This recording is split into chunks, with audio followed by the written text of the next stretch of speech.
Alors Vincent Tassi, bonjour. En mars, tu as sorti une nouvelle dans le recueil La clé d'argent des contrées du rêve, qui était un ouvrage hommage à Lovecraft. Qu'est-ce que ça fait d'écrire dans un autre univers que le tien, qui est notamment très très connoté? C'est très agréable parce que l'univers des contrées du rêve, justement, il correspond très bien, je m'y sens quand même très bien. Et le fait que je me sois senti d'écrire une nouvelle qui fasse partie de cet univers-là, c'était pas tellement sortir de ma zone de confort. Après, effectivement, il y a tout un tas de choses à maîtriser par rapport à l'univers de Lovecraft. Donc, il y a des recherches complémentaires à faire pour être sûr de ne pas dire n'importe quoi. Mais euh, moi, je situe ma nouvelle dans le monde inférieur et dans des contrées plus sombres, justement, des contrées du rêve, dans les zones les plus ténébreuses.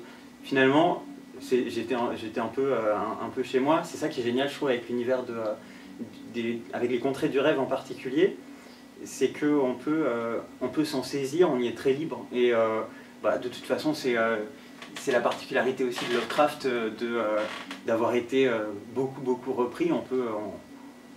Lovecraft, c'est une base, c'est une fleur qui grandit d'auteur en auteur. Et ça m'a fait plaisir de pouvoir inviter mon univers dans le sien. Alors justement, donc Lovecraft, c'est vrai que c'est un monde très vaste. Est-ce qu'il y a des thèmes, toi, particuliers que tu as choisi d'aborder dans ta nouvelle Alors, moi je pense que le thème principal de ma nouvelle, elle touche à la fictionnalisation de la figure de Lovecraft, parce que Lovecraft, il y a une légende noire quand même qui est associée à Lovecraft, que les spécialistes ont tendance à relativiser, et c'est vrai, Lovecraft ne peut pas être uniquement cet écrivain maudit, isolé de tout, enfin on sait qu'il n'était pas que comme ça, mais moi je me suis attaché à cette image-là du Lovecraft dépressif à l'extrême, qui vit dans les ténèbres en permanence, et ma nouvelle finalement elle s'épanouit sur ce principe-là, puisque pour ceux qui la liront ou qui l'ont déjà lu, l'histoire que je développe dans ma nouvelle est liée à la figure même de Lovecraft. Et moi je me suis amusé à exacerber comme ça cette légende noire de Lovecraft. Le mois de mars, c'était le mois de Lovecraft chez les Indes de l'imaginaire. Lovecraft, le mythe de Cthulhu, qu'est-ce que ça signifie pour toi encore aujourd'hui? C'est quelque chose d'assez ancien quand même. En fait, on peut pas s'en défaire, on peut pas s'en lasser, parce que, à mon avis, il y a quelque chose évidemment de mythique. On parle d'ailleurs de mythe de Cthulhu, et le propre du mythe, c'est de traverser les époques et finalement de jamais pouvoir vieillir, d'être toujours repris et réinventé. Et Lovecraft, c'est ça, le mythe de Cthulhu, c'est ça. C'est une cosmogonie à part entière qui peut parler à toutes les époques et qui parle particulièrement, je crois, à notre époque, parce que elle interroge, cet univers de Lovecraft interroge beaucoup l'inconnu, le mystère. Il n'y a pas de, comment dire, il n'y a pas de rapport à un culte précis. Lovecraft, j'avais lu ça dans un article un jour, c'est l'altérité absolue. Et je crois que ce qui fascine avec Lovecraft, c'est qu'il représente vraiment, c'est que son univers représente cette altérité radicale, cette impossibilité de comprendre et cette prise de conscience qu'on n'est qu'un grain de poussière, quoi. Et on est à une époque, je crois, où on a à la fois besoin d'entendre ça, où ça fait écho à quelque chose qu'il y a dans l'inconscient collectif. Donc je crois que ouais, c'est pas un hasard si aujourd'hui Lovecraft revient beaucoup, et si les Indés trouvent toujours à nourrir tout l'imaginaire Lovecraftien. Il y a toujours quelque chose à en tirer, tout particulièrement aujourd'hui. Alors, autre nouveauté, ce mois-ci, tu sors un nouveau roman, Effroyable porcelaine, aux éditions du Chat Noir. C'est le premier roman publié dans leur nouvelle collection Chaton hanté. Qu'est-ce que ça fait de démarrer une nouvelle collection? Est-ce que tu peux en parler rapidement? Quelles en sont les particularités? Ouais, alors c'est une collection qui a le parti pris de publier des récits, donc des romans assez courts, jeunesse, plutôt 9-12 ans, même si c'est pas circonscrit à ça, mais globalement le projet c'est de faire du 9-12 ans, des récits gothiques, façon Neil Gaiman, Tim Burton, on est dans ce projet-là.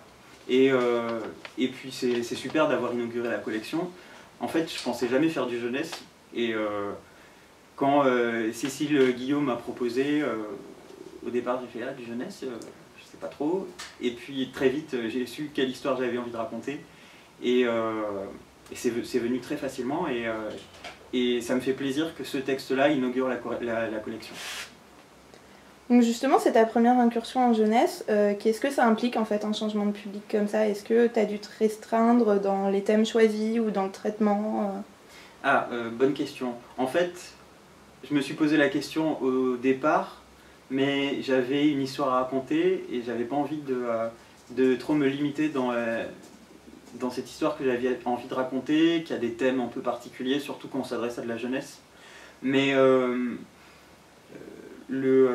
ma règle d'or, ça a été de me limiter au niveau du langage, mais pas au niveau de ce qui se passe et du message, entre guillemets. Voilà, donc je me suis senti assez vite à l'aise en me disant que tout ce que j'avais à faire, c'était de ne pas écrire dans une langue trop compliquée. Donc ton roman Effroyable porcelaine raconte l'histoire d'une jeune collégienne hantée par une poupée de porcelaine. Est-ce que tu peux nous en dire un petit peu plus? Ouais, alors le personnage, c'est une jeune fille, donc une collégienne, elle a 13 ans, et elle est un peu goth dans l'âme, elle s'habille en noir, elle aime bien tout ce qui est bizarre, tout ce qui est étrange, hein, c'est une petite Mercredi Adams.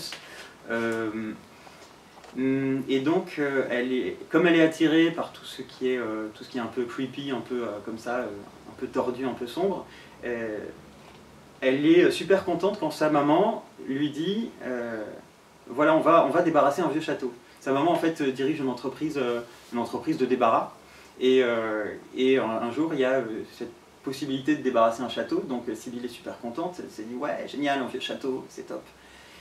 Et elle découvre dans ce château, puisque évidemment elle accompagne sa mère, et elle découvre dans ce château donc une poupée de porcelaine d'une autre époque.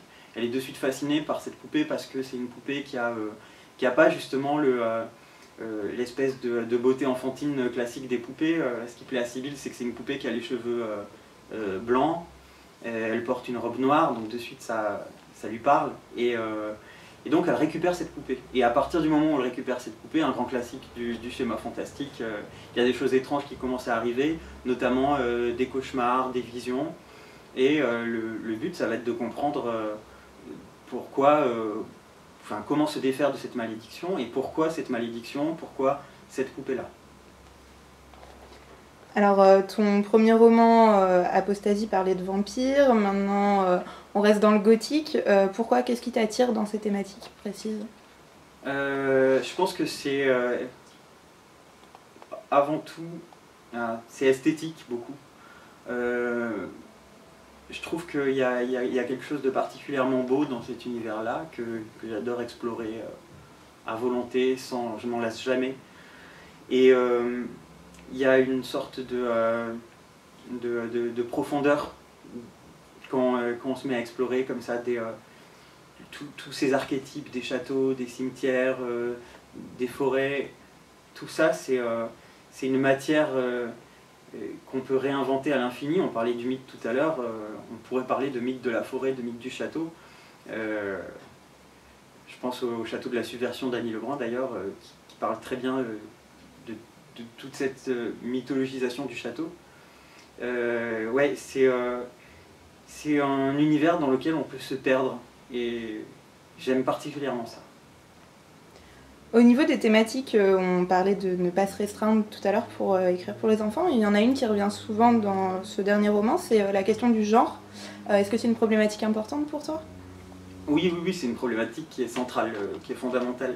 Je me dis même que, que c'est ma raison d'écrire en fait. Le genre, la question du genre, ça nourrit absolument tout ce que je fais, et chaque fois que j'ai une histoire qui me vient à l'esprit, très vite je vais me rendre compte qu'il y a la question du genre qui s'y rattache. Hein. Je suis très intéressé par toutes les réflexions qui peuvent se faire autour du genre, autour de la déconstruction, de la polarité féminin-masculin, et ça revient tout le temps dans ce que j'écris, tout le temps. Et ça nourrit à l'infini tout ce que je fais. Et bien justement, alors est-ce que dans tes prochains projets, ce serait une thématique importante aussi? Quels sont tes prochains projets d'ailleurs? Alors, en ce moment, je travaille sur un roman de vampire, de nouveau du vampire, qui sera moins ancré dans la féerie qu'Apostasie. Ce sera plus typé urban fantasy, donc on sera dans un univers un petit peu plus réaliste, entre guillemets. Les vampires seront là, et la thématique du genre sera bel et bien là, puisqu'il y a de nouveau un personnage fort de transsexuel, donc de transsexuel NTF.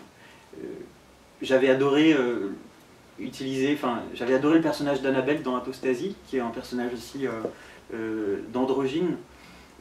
Et là, j'avais envie d'exploiter encore plus ce type de personnage-là, et donc j'ai un personnage dans mon prochain roman qui est une transsexuelle. Elle s'appelle Parasève.